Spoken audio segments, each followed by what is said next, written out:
This episode is brought to you by Shopify. Whether you're selling a little or a lot, Shopify helps you do your thing, however you cha-ching. From the launch your online shop stage, all the way to the we just hit 1 million orders stage. No matter what stage you're in, Shopify's there to help you grow.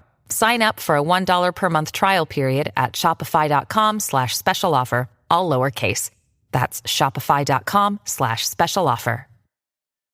This is Optimal Living Daily, episode 3136, Thought Work. The most important work you'll ever do is learning to manage your mind, by Layne of ericalayne.co. And I'm Justin Malik, your very own personal narrator today and every day. Me narrating means there are no interviews, just a short daily podcast where we can both improve our lives one day at a time. So with that, let's get right to today's post and start optimizing your life. Thought work. The most important work you'll ever do is learning to manage your mind, by Layne of ericalayne.co. Over the weekend, one of my best friends stayed with us. A few years ago, we lived in nearly identical townhouses in California, just doors apart, facing this big expanse of grass. Our kids would play for hours every week on that lawn, fighting with toy lightsabers or gathering leaves and flowers to add to their magical potions. Since then, both of our families have moved away, but this weekend, we all picked up right where we left off, with my friend and I talking for hours and our kids playing instantly like they'd never been apart. While my friend was with us, I kept thinking, it's so nice speaking the same language. During the years that she and I lived in the same town, we both learned from the same teachers through books, podcasts, and courses. So when we talk now, we share this common understanding, a framework to see the world through.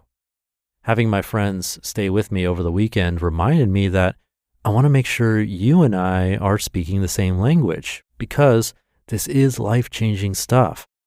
It's hard to encapsulate in a few words, but we're going to call it thought work. Thought work is the process of observing and managing your brain. And today I want to share 5 foundational principles to get us all speaking the same language. 5 foundational principles of thought work. Number 1, you are not your thoughts. The foundation of thought work is the knowledge that you are not your thoughts. You, who you are at the deepest level, are separate from the voice of the mind.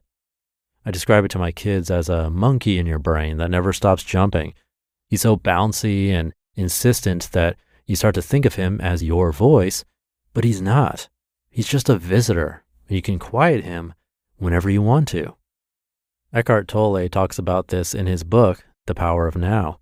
He says that the voice of the mind is what differentiates us from animals and plants, but that our problem, and it's a big one, is that we're letting that voice run unchecked. Number 2, your thoughts, not your circumstances, determine your feelings. In other words, the monkey in your brain is responsible for how you feel. Let's say you're feeling frustrated and resentful because, in the way you see it, your kids never put their dirty dishes in the dishwasher. That's frustrating. I get it. But it's not actually the circumstance that's making you all angsty, where the circumstance is, my kids left their breakfast dishes out this morning. It's the thought you're having about that circumstance. For example, the kids should put their dishes away. They know how much that bothers me. Recognizing that it's your thoughts that create your feelings is foundational to managing your brain, because it's often a lot easier to shift your thoughts than it is to change your circumstances, in particular, other people's behavior.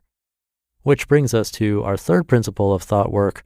Number 3, you can shift or drop recurring negative thoughts. One by one, you can decide if your thoughts are serving you, and if they aren't, you can drop them. Just know this, mental illness aside, you have more influence over your mind than you might think. I have to apologize to my husband for throwing him under the bus here, but a few years ago, I noticed a thought that kept popping in my mind. That thought was, he makes my life so complicated. Naturally, my brain started gathering evidence for that thought. And the more evidence it gathered, the more I started to believe that my thought was a fact. My husband craves adventure, spontaneity, and newness, like I crave simplicity, consistency, and home. So every time he changed our family plans at the last second or booked us for yet another weekend road trip, my brain would say, "See, evidence. He makes your life so complicated."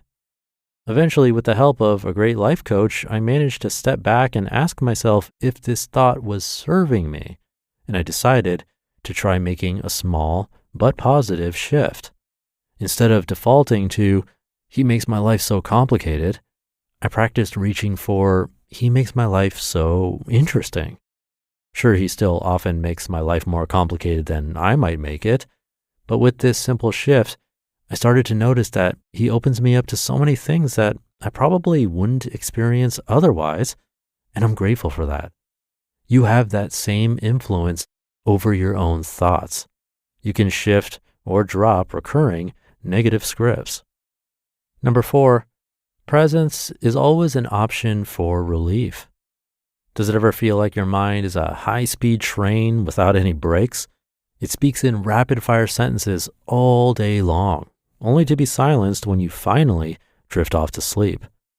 While we can deliberately drop our unhelpful thoughts or replace them with gentler alternatives, another option for relief from the relentlessness of your mind is simply presence. How often in your day do you quiet your busy thoughts and observe exactly where you are? Feel the solidness of the earth under your feet. Feel the sensation of a breeze, or maybe the air conditioning, on your face. Touch a texture near you, like the smooth surface of your kitchen counters. Tune into your surroundings with your ears. Notice everything you can hear. Take a minute to be where you are, free from the thoughts, worries, and to-dos that normally dominate your headspace. Presence is always an option for relief. And number 5, the more you practice presence, the better you'll feel. Don't let that monkey mind run away with you. You deserve the stillness and peace you can experience from learning to turn the volume down in your head. As Brooke Castillo says, quote, "Are you creating your thoughts, or are your thoughts creating you?" End quote. Make sure it's you creating your thoughts, so those thoughts can help you build the life you want. You just listened to the post titled, "Thought Work, the most important work you'll ever do is learning to manage your mind," by Layne of illuminates.co. And I'll be right back with my commentary. Okay, sponsor time. And instead of reading a script about Gusto's benefits, let's hear from small business owners, the people who use Gusto every day like me. Here's one. With Gusto, I think of payroll as a 30-second job. The website is so friendly and a joy to use. Friendly payroll? You don't hear that every day. Amy from Utah says, "I love Gusto so much. They do our medical, dental, vision, and life insurance. It's so painless. It's like going to the spa. And we have great options and rates even though we're a super small team. Health insurance like going to the spa? Wow." And here's what Amneet says about Gusto's support team. "Whenever something comes up, I reach out and literally 24 hours later, they tell us what to do or assure us that they've already handled it for us. Smart technology and friendly humans? That's cool." Honestly, the list goes on. And right now our listeners get 3 months free when they go to gusto.com/old. Yep, 3 months of payroll, benefits, admin, and more, totally free. Again, that's gusto.com/OLD. Thank you to Erica. I think I'd agree that it could be the most important work we'll ever do, because our thoughts really do make up our day-to-day lives. And if you put two people who are feeling the same way into a specific situation, like a stressful situation, for example, or even something as common as traffic, you'll get two completely different reactions and emotions just based on their own thoughts about that traffic. It's not the traffic's fault. It's the thoughts about it and the reaction to it, which is very much in our control. It's not easy, but it's possible. And I have to mention my two favorite methods for actually practicing this. One is meditation because it's just a practice of catching those thoughts and releasing them over and over and over. And the other is journaling, simply becoming aware of what's going on in our heads. It might come easier to you, or it might be more difficult, but it's important to know that it is possible.